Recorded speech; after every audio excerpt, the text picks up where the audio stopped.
తెలంగాణ అంటేనే త్యాగాల అడ్డ, పోరాటాల గడ్డ అని బీఆర్ఎస్ వర్కింగ్ ప్రెసిడెంట్ కేటీఆర్ కీలక వ్యాఖ్యలు చేశారు.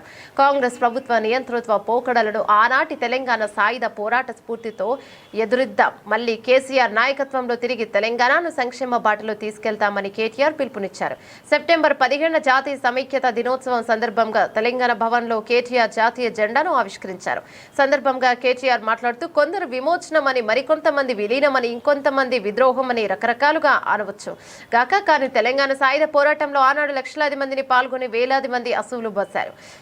ఆనాటి రాచరిక వ్యవస్థకు వ్యతిరేకంగా పోరాడి మనకు స్వేచ్ఛ వాయువులు వచ్చాయంటే ఆనాటి అమరవీరుల త్యాగాలు మనందరికీ ఆదర్శం. వారందరికీ బీఆర్ఎస్ తరపున కేసీఆర్, ప్రతి గులాబీ సైనికుడి తరపున వారి అమరత్వానికి శిరస్సు వంచి వినమ్రంగా నివాళులర్పిస్తున్నామని కేటీఆర్ పేర్కొన్నారు.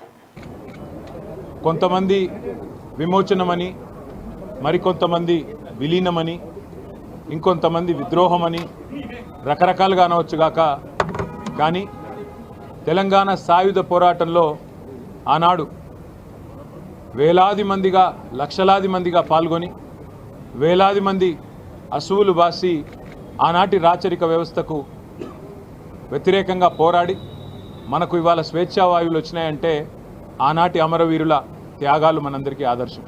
వారందరికీ ఈ సందర్భంగా భారత రాష్ట్ర సమితి తరపున మా పెద్దలు, మా నాయకులు, తెలంగాణ తొలి ముఖ్యమంత్రి కేసీఆర్ గారి తరపున, ప్రతి గులాబీ సైనికుడి తరపున వారి అమరత్వానికి శిరస్సు వంచి వినమ్రంగా నివాళి అర్పిస్తున్నాం. అట్లాగే తెలంగాణ అంటేనే త్యాగాల అడ్డ, పోరాటాల గడ్డ.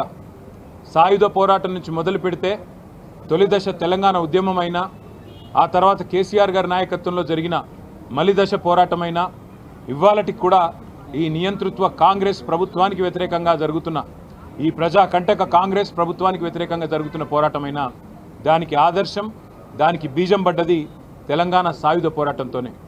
ఒక షేక్ బందగి, ఒక దొడ్డి కొమరయ్య, ఒక ఆరుట్ల కమలమ్మ, ఒక ఆరుట్ల రామచంద్రారెడ్డి గారు, రావి నారాయణ రెడ్డి గారు, ఇట్లాంటి ఎంతోమంది పెద్దలు ఆనాడు పోరాట స్ఫూర్తితో బండెనక బండి గట్టి అనే అద్భుతమైన కవితలు రాసిన పెద్దల స్ఫూర్తితో మరి భవిష్యత్తులో కూడా